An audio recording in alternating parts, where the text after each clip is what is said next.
no que, vamos ver, né, como se interpreta, se como derrota ou não, para os planos de arrecadação do governo, a Comissão de Assuntos Econômicos do Senado aprovou a prorrogação da desoneração da folha de pagamento de 2020, até 2027. Vamos acompanhar. O Executivo avalia agora se vai apresentar recurso para levar o projeto ao plenário do Senado. O líder do governo na casa, Jacques Wagner, tentou, sem sucesso, adiar a votação da matéria, argumentando que seria melhor discutir o assunto no âmbito da reforma tributária. Jacques Wagner também anunciou que a equipe econômica prepara para o segundo semestre um projeto mais amplo sobre desoneração.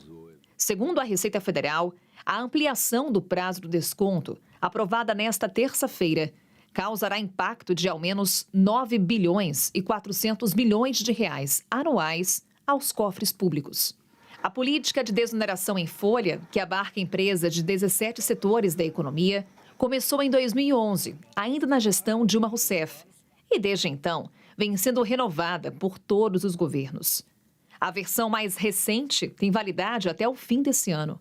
A medida permite que os setores contemplados paguem alíquotas que variam entre 1% e 4,5% sobre a receita bruta, ao invés de contribuir com 20% sobre a folha salarial.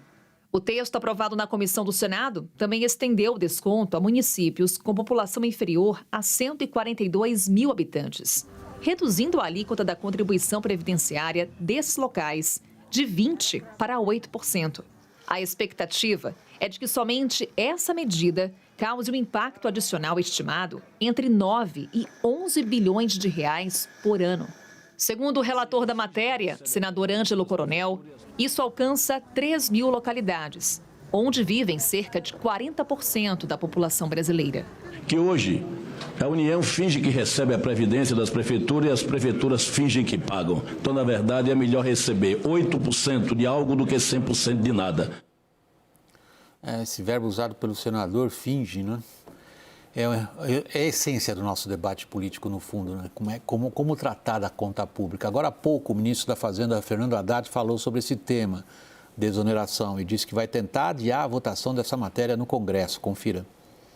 Então, nós estamos sensibilizando os senadores, ainda existem etapas a serem cumpridas no Senado, mas nós vamos insistir de que a oportunidade para essa discussão não é agora.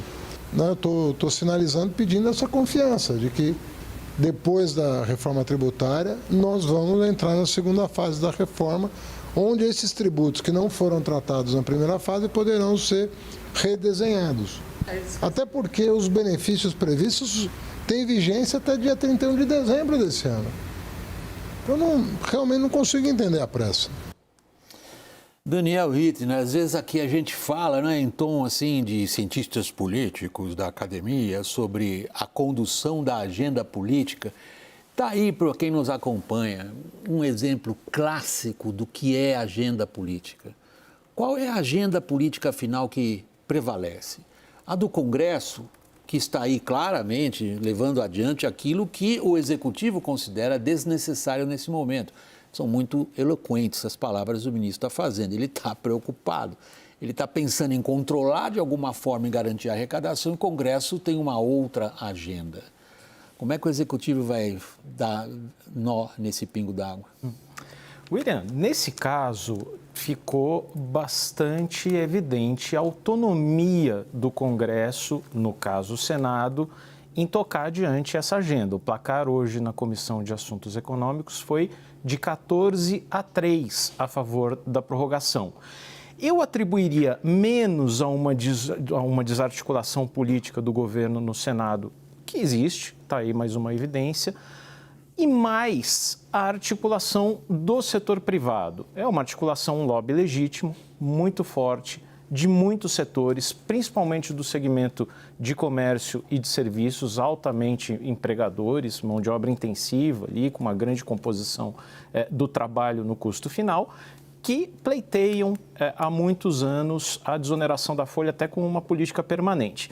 Eles têm certa razão de dizer, olha, em 2021, quando houve a última prorrogação dessa desoneração, ela foi sancionada no dia 31 de dezembro, um dia antes da perda de vigência. E é muito complicado você planejar seus custos para o futuro próximo se você tem decisões tão em cima da hora. Então, justo que se discuta com uma certa previsibilidade. Agora, a política de desoneração da folha começou com Dilma Rousseff em 2011, 2012, contemplando 12 setores. Acabou chegando depois a 57. Agora volta com 17. A gente já falou algumas vezes aqui que não existe nunca uma avaliação dos prós e contras. Aquela tão alardeada spending review, que é tão do gosto da ministra Simone Tebet, está sendo prometida agora pela primeira vez em julho. Para a equipe econômica é ruim em termos fiscais porque é mais um gasto tributário, mais um jabuti. E por falar em jabuti, espantoso que tenha passado assim uma desoneração que contempla também municípios de até 142 mil habitantes. Raquel, a gente está diante, realmente, como eu estava definindo, talvez esse seja o quadro clássico da política brasileira hoje. Qual é a capacidade que cada grupo tem de fazer valer a sua própria agenda? Lobby eu considero algo legítimo, aliás, se deveria regulamentar a função de lobby como acontece nos Estados Unidos. Aí, no caso, cada um puxa o seu. E como é que faz o governo no meio disso? William, os governos, em geral, eles têm uma dificuldade muito grande para lidar com essas forças de interesse, principalmente no Brasil. A desoneração da folha é um caso clássico. Ela nasce no governo Dilma Rousseff e o governo muda de orientação e ela não consegue derrubar essa medida. Ela nasce em 2011, passa por Michel Temer, passa por Jair Bolsonaro. Paulo Guedes queria derrubar essa medida, não conseguiu e volta de novo com o governo Lula. Ela é lá atrás um dos, como chegou ali, como o Daniel citou, a 25 setores, uma das grandes 56, obrigada, Daniel. Uma das grandes responsáveis pelo rombo enorme que tinha nas contas da Dilma.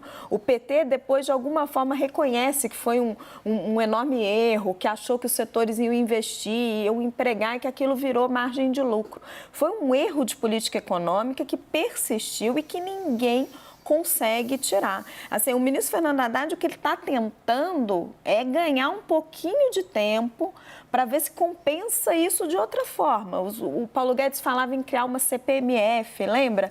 Para tentar compensar a desoneração da folha, porque ela é caríssima.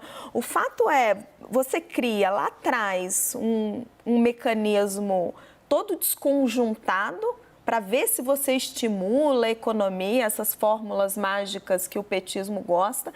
E aí você cria um lobby fortíssimo em torno dele, que agora você não tem resultado, você não sabe se o impacto é positivo, é negativo, é neutro. O fato é que a gente não sabe e você não consegue tirar. Tem dois aspectos aí que você está levantando. Esse mais específico, que o Daniel também já havia abordado, em que medida a gente faz um acompanhamento das políticas públicas em função dos resultados esperados e a partir daí se decide se elas prosseguem ou não. Mas tem outro lado político que eu queria puxar você, Caio. Vendo agora, por exemplo, o ministro da Fazenda, a maneira como ele se pronunciou, há da parte dele, ou ele transmite para nós jornalistas, observadores, o que está acontecendo, a sensação que ele está sempre correndo atrás do prejuízo. Como assim no Senado? William, esse caso de hoje, ele é muito interessante sobre diversos aspectos, eu vou tentar resumir. Primeiro, os dois partidos, os dois senadores que operaram e articularam essa aprovação são da base, com ministérios. O Efraim Filho, que é o autor da proposta, União Brasil, Paraíba, e o Ângelo Coronel, PSD da Bahia. Então, esse movimento todo é da base. E não é da base qualquer, é da base com o ministério. Só esses dois partidos somam 6 ministérios poderosos ali dentro. Esse é um dado. Outro dado, havia uma ilusão de que a dificuldade do governo é na Câmara e que no Senado está tudo, como diria um chefe meu, Marcelo Beraba, você deve conhecer, mamão com chuchu, mamão com açúcar. Não, a dificuldade no Senado é tremenda também, principalmente para esse tipo de pauta, onde se juntaram dois tipos de lobbies que tradicionalmente são muito fortes no Congresso, o lobby das empresas e o lobby municipalista. Porque uma das emendas aqui, que foi a emenda que é a do Ângelo Coronel, que é o senador do PSD da Bahia, incluiu isso aí. E o Jacques Wagner, senti ele perdidaço hoje. Primeiro, tentando adiar a votação. Segundo, tentando tirar essa emenda municipalista, não conseguiu nenhuma nem outra. E agora estão ali naquele barata voa clássico de Congresso, de governo derrotado, não conseguindo se mobilizar para ver se ou tenta resolver na Câmara ou tenta juntar 1/10 das assinaturas para levar esse caso, tirar da CAI, né, da Comissão de Assuntos Econômicos, e levar para o plenário do Senado. E só para finalizar, mostra para o Haddad que quando se trata de arcabouço, pauta comum, pauta bonitinha, reforma tributária até que está difícil, mas é uma pauta consensual, beleza. Agora, no segundo semestre, passada... Consensual até começar sim, a entrar nos interesses de cada um. Não, consensual que todo mundo quer aprovar, né? Governo e Congresso e setor privado. Quando você vem para uma dessa, aí... É mais difícil. Parece que o Haddad vem sendo testado com pautas fáceis, o Haddad grande articulador e tudo mais, mostra a pedreira que ele tem pela frente. William? Sim. Tem dois aspectos, se eu puder fazer uma consideração, tem dois aspectos aparentemente marginais no que aconteceu hoje, que eu acho que não podem ser desconsiderados. Primeiro, o Caio mencionou um pouquinho isso, o poder dos municipalistas. Isso vai ser muito importante também na discussão da reforma tributária e um prenúncio da força com que eles chegam nessa discussão. Daniel, perdoe, é uma interrupção técnica. O seu áudio para nós aqui no estúdio, de repente, baixou muito. Então, eu vou pedir aos nossos colegas da retaguarda, são esforçadíssimos, que vejam o que é isso. Prossiga no seu raciocínio, que se nós aqui no estúdio não estamos ouvindo você bem, temo que quem nos acompanha também tenha dificuldade. Então, agora, por favor, repita o seu argumento. E eu perdoe a você que nos acompanha, mas se tecnicamente não estiver bom, ninguém tira proveito O que eu comentava era que a votação já indica, já é um prenúncio da força dos municipalistas no Congresso. Essa força se mostra primeiramente num jabuti ali, numa emenda apresentada por Ângelo Coronel, que estende a desoneração para os municípios com menos de 142 mil habitantes, mas que também é um aperitivo já da força com que chegam esses municípios e os municipalistas na discussão da reforma tributária, mostrando que não é assim, não é bem assim de que a reforma tributária está dada, está contratada, já passou. E outro ponto que é curioso é como... em outras vezes em que esse tema da desoneração da folha entrou, Paulo Guedes, por exemplo, tinha uma obsessão pelo imposto digital, a nova CPMF, mas tinha uma troca ali. A gente faz a desoneração, estende a desoneração da folha em troca da nova CPMF. E outra possibilidade era vincular diretamente com a reforma tributária, em que você tem ali serviços e comércio um pouco desconfortáveis com a proposta de reforma, com medo de pagar mais imposto, mas em compensação teriam desoneração da folha. O governo, no final das contas, não teve nada em troca. Viu passar um projeto sem ganhar nada em troca, sem uma contrapartida. É para aí que eu queria ir, Raquel, se você, além daquilo que você quer dizer, começar a mostrar o que isso nos indica sobre a reforma tributária. Era isso que eu queria ponderar, William. Eu não acho que é coincidência que essa discussão da desoneração da folha esteja avançando antes da reforma tributária e nem que o ministro Fernando Haddad queira jogar isso para depois. O setor de serviços é um setor que vai sofrer na reforma tributária. É um setor hoje que paga menos imposto proporcionalmente à indústria. A gente vai ter algumas exceções previstas na reforma tributária para alguns setores do setor de serviços, mas o balanço feito, o setor de serviços vai pagar mais imposto na reforma tributária. O argumento do setor de serviços é sempre esse. Para apoiar a reforma tributária, precisamos da desoneração da folha de pagamento. O lobby do setor de serviços certamente está trabalhando para garantir a desoneração da folha de pagamento o quanto antes, para se alavancar na discussão da reforma tributária, para já garantir o seu benefício, para ter ali uma mão melhor quando a discussão da reforma tributária engrenar. O ministro Fernando Haddad está tentando separar as duas coisas, dizendo, olha, não, aqui estamos discutindo... É o que ele faz nessa declaração dele. Aqui estamos discutindo impostos sobre consumo, vamos falar da outra parte, impostos sobre a renda, impostos sobre a folha depois, mas para o setor de serviços está saindo tudo do mesmo bolso. imposto, certo? Para eles, o que pesa é o imposto sobre a folha. Eles são o setor que mais emprega. Então, assim, não é coincidência. Essas duas discussões, elas estão sempre ligadas. E o outro ponto que eu queria colocar é o que o Caio chamou a atenção. O Senado. O Senado sempre está sendo a bola de segurança do governo Lula. E agora está dando trabalho.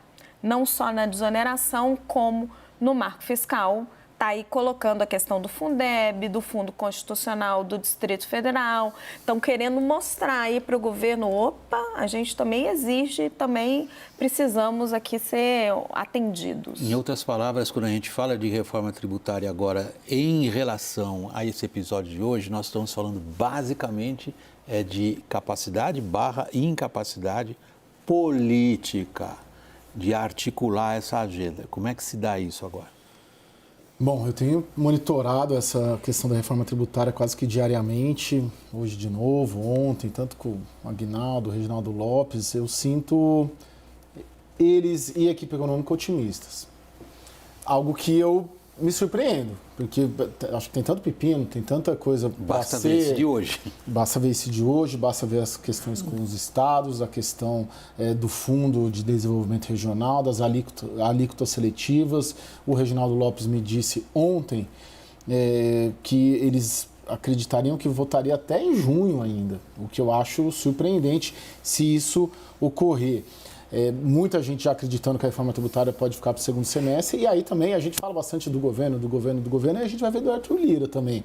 Porque uma coisa é você articular um levante contra o governo numa medida provisória da estruturação da esplanada. Outra coisa é você querer bancar uma reforma, como o Arthur Lira quer, que envolve players e agentes políticos econômicos de tudo quanto é tipo. Aí que precisa de um mestre, de um craque. Porque uma coisa é você pegar a sua base e, vamos fustigar o governo? Pô, isso aí é a escola clássica de presidente da Câmara dos Deputados, como todos, pelo menos, os últimos. O Rodrigo Maia fez isso, o Eduardo Cunha fez isso, o Henrique Eduardo Alves fez isso. Todos fizeram, à exceção dos petistas, quando era o presidente do PT. William, só duas informações que têm a ver com a nossa conversa. Amanhã o Lula, na agenda dele, estará com o presidente da Confederação Nacional dos Municípios e de manhã com os empresários do setor do varejo.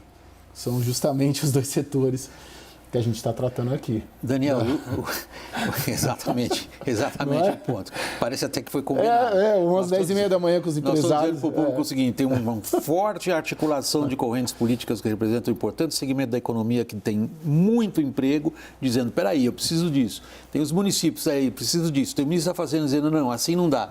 Como é que o Lula vai arbitrar, hein, Daniel?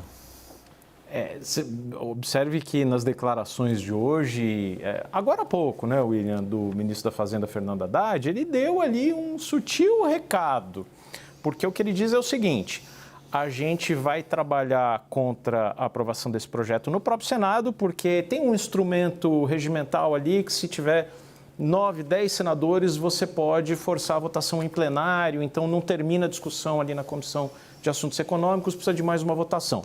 Vamos trabalhar na Câmara e, eis o dado importante, vamos trabalhar também no Executivo. Depois volta para o Executivo.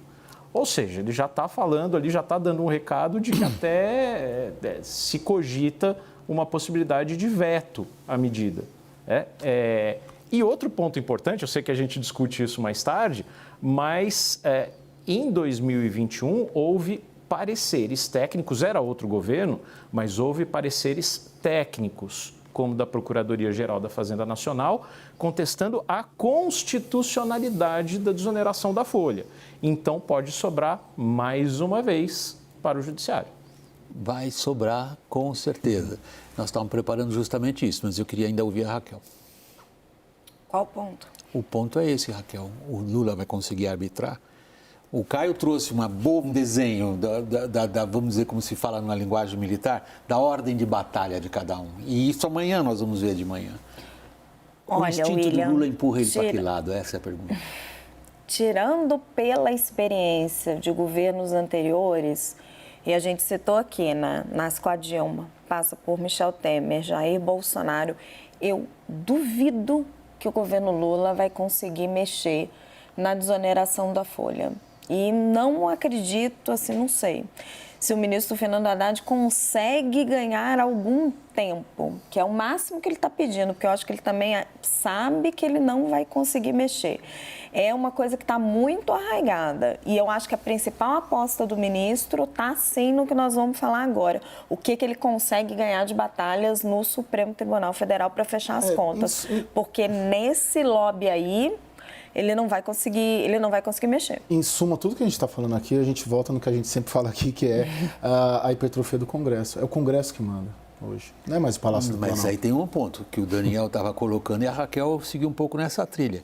Há uma esperança de algumas questões relevantes do ponto de vista das contas públicas, leia-se, manter a capacidade de arrecadação e elevá-la.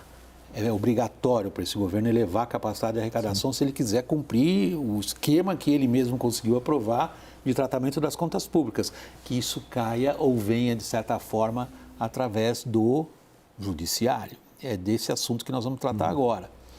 Nós estamos falando, digamos, de um ano difícil do ponto de vista da política fiscal. Bom, todo ano é um ano difícil da política fiscal, né?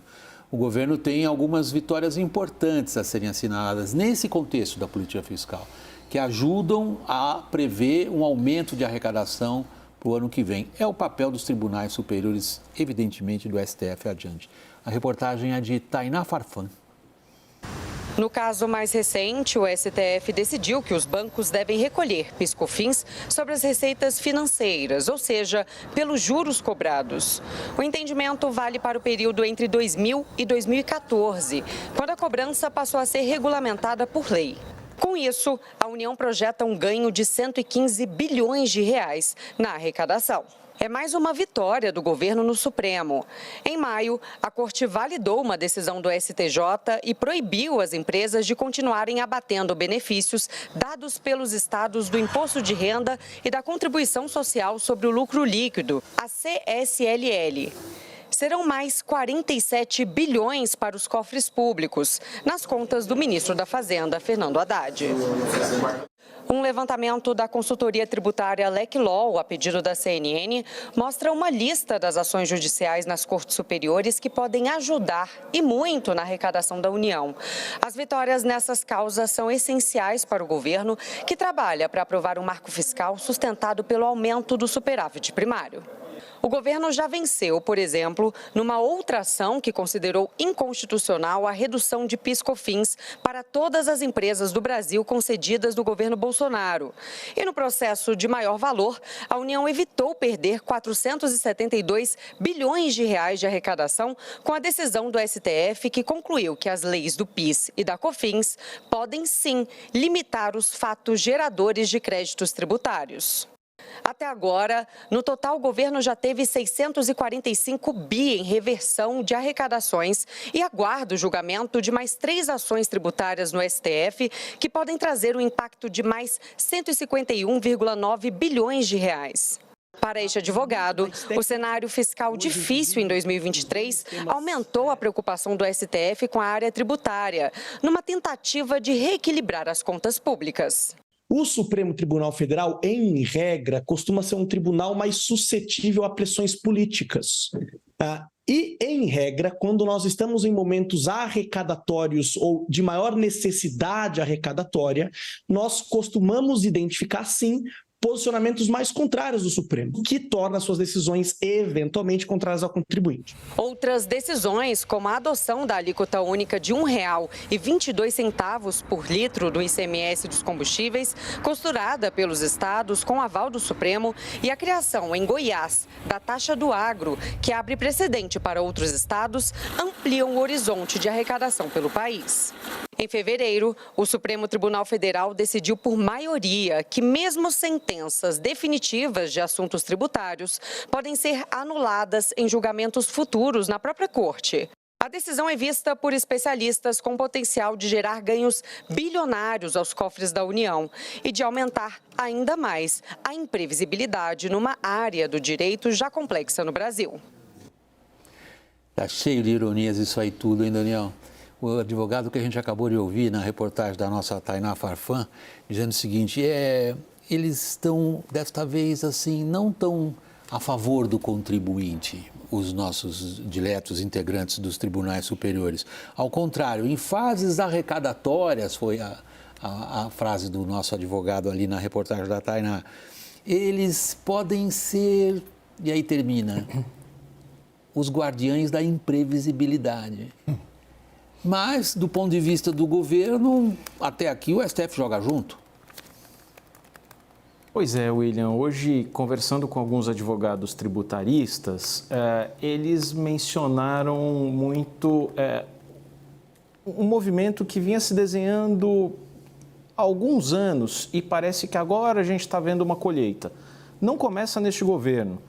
Henrique Meirelles, com Michel Temer, faz muito isso, a equipe econômica do governo Jair Bolsonaro faz muito isso, a Haddad aposta muito numa espécie de convocação do judiciário para fazer sua parte na responsabilidade fiscal, ajudar o governo. E me chamou muito a atenção no começo do ano, quando a presidente do Supremo, Rosa Weber, divulgou a pauta do judiciário para este ano, que a gente não via grandes temas, por exemplo, da agenda de costumes nessa pauta, mas ela está inteirinha recheada de temas tributários, os resultados já estão aí.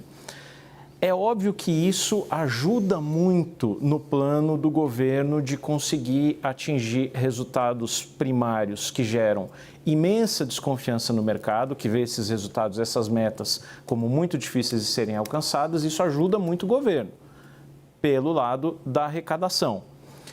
Agora, o que mais chama atenção para mim é que, segundo um levantamento da Confederação Nacional da Indústria, desde 1988, promulgação da nossa Constituição, houve a publicação de 5,7 milhões.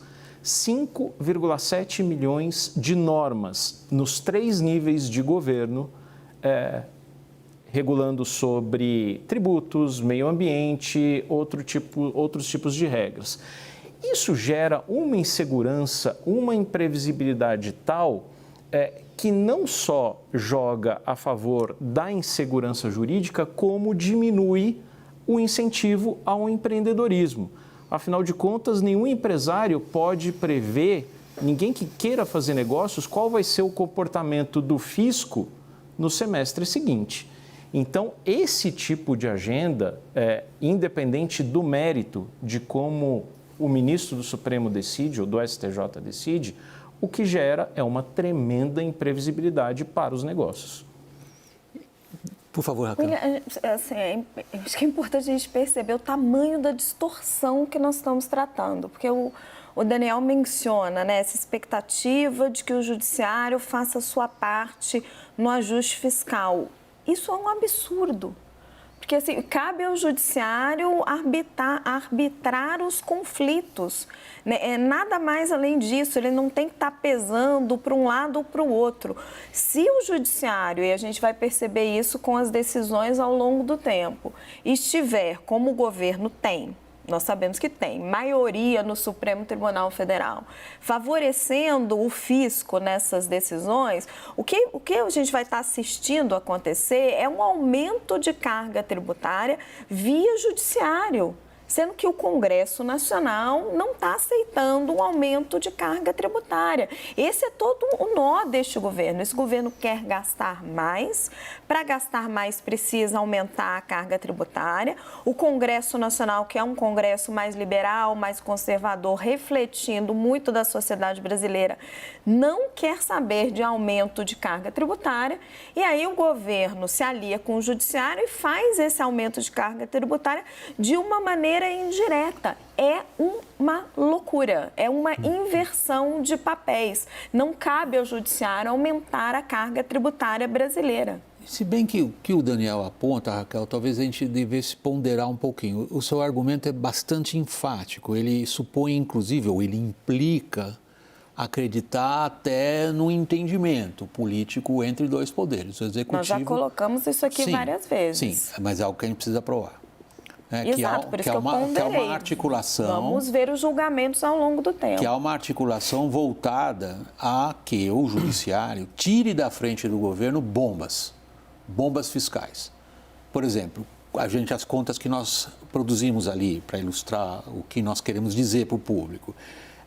Coube ao Judiciário trazer um considerável alívio do ponto de vista da previsão de prazo curto, até o final desse ano, até o final do ano que vem, o que o ministro da Fazenda acha que entra no cofre da Receita Federal ou não. Agora, há um outro aspecto que o Daniel levantou, e é esse que eu fazia referência, que é situar na linha do tempo como que isto foi se agravando. E aí é muito mais complexo do que o entendimento que você pode considerar ao sabor das circunstâncias políticas eleitorais, que são curtas e voláteis, mas é uma constante judicialização de tudo na nossa sociedade. Começa pela relação capital-trabalho. A relação capital-trabalho no Brasil é judicializada desde que nós inventamos o Tribunal Superior do Trabalho, isso é nos anos 30 do século passado. Quando pega, como ele cita, o número de decisões contraditórias de órgãos como, por exemplo, a Receita Federal, que tornam completamente opaco, invisível a qualquer tipo, até de planejamento tributário, cai inevitavelmente nas mãos do judiciário isso daí. Não tem como ser diferente. Cai. Tudo bem que cai, né, William? Mas você tem uma sequência de decisões, não só na esfera tributária, mas em outras áreas também, que acabam beneficiando o governo, e daqui a pouco a gente já consegue contar de cabeça umas 10. Que você consegue a lei das estatais, tem várias decisões que você consegue vai contar. para o campo político mesmo. Eu vou para o campo político. Eu gostei de uma provocação que você fez, que eu fiquei com ela na cabeça, se não é uma aliança, vamos dizer assim, de ocasião. Né? Se não pode chegar ali na frente, dali a 2, 3 anos, e de repente, para o judiciário, como player, como agente político, este governo não interessar a reeleição desse projeto político. O que eu queria colocar é que o sucesso desse governo em 2026, o sucesso político-eleitoral, ele está completamente, como na maioria dos governos, atrelados a um sucesso da política econômica. Leia-se arcabouço fiscal, que foi encaminhado sem receita suficiente para sustentá-lo, basicamente. E o Congresso não vai ofertar essa receita suficiente. Logo, caberá ao judiciário, e é uma aposta, está claro que tem uma estratégia da equipe econômica de forçar essa via. Então, eu penso...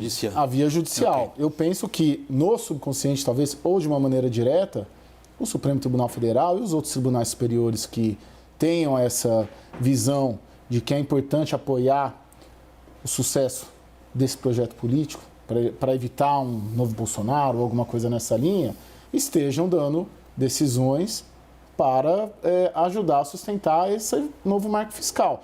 E só para lembrar, no governo Bolsonaro, o judiciário, a gente não pode comparar porque são situações diferentes, mas o judiciário deu uma decisão lá da PEC dos precatórios, que o Paulo Guedes chamou de meteoro, aumentando para 89 bilhões uma conta que depois teve que desenvolver uma PEC dos precatórios e que ali atrapalhou em muito os planos. Não é uma questão propriamente tributária, mas é uma questão judicial que causou um prejuízo fiscal para o governo, que teve que se reinventar junto com o Congresso para suprir um buraco provocado por uma decisão do judiciário que agora só está...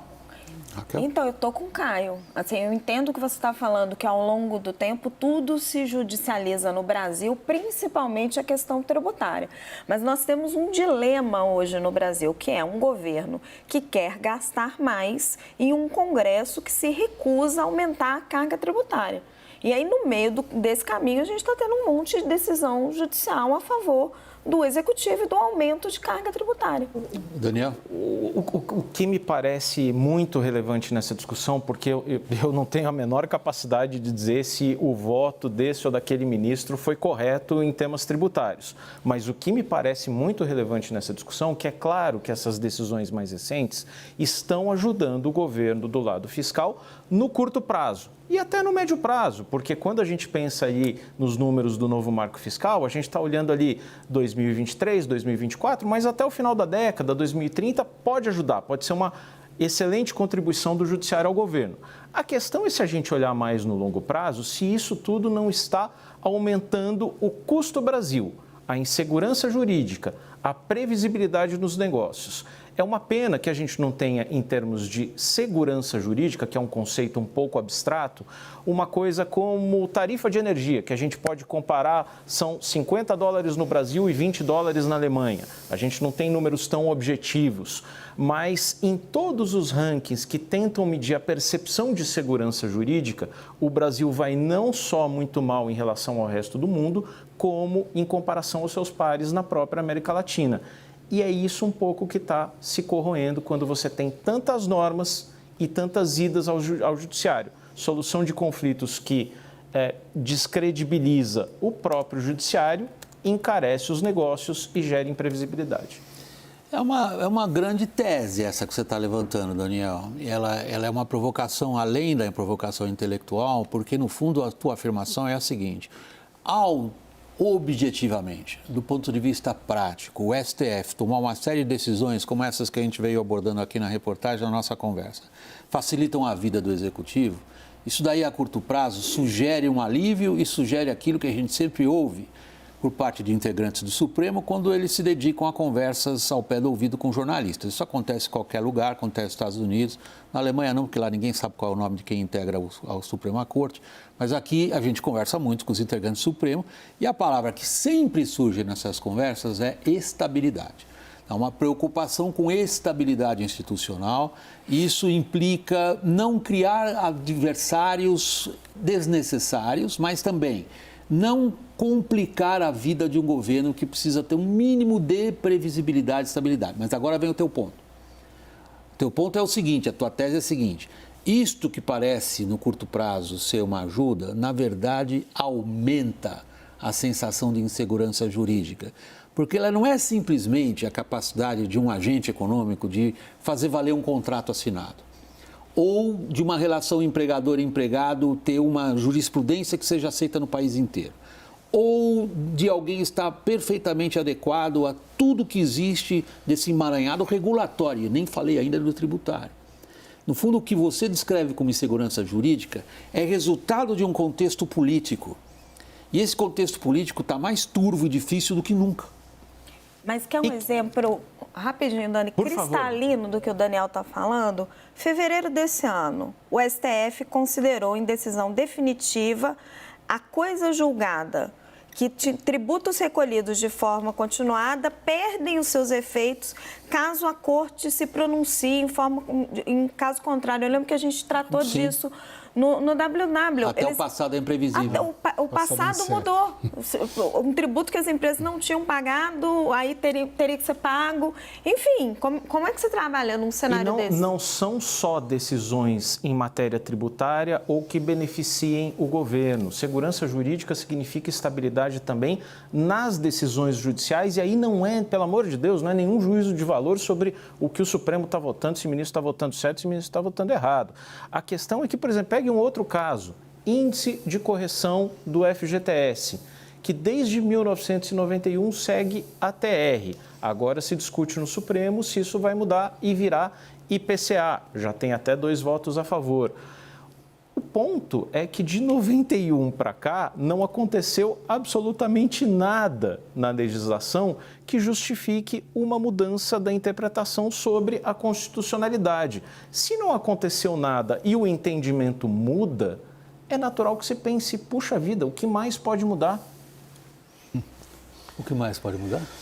Bom, acho que tem uma série de agendas aí que o Supremo tem demonstrado essa colaboração com o governo. Agora, de novo, eu comecei a refletir se isso não é momentâneo, circunstancial e se ali na frente isso não pode, de repente, mudar. Está bem claro ali, numa análise política fria, com base em fatos, que a gente já consegue elencar aí uma série de decisões favoráveis ao governo, que não havia no governo anterior.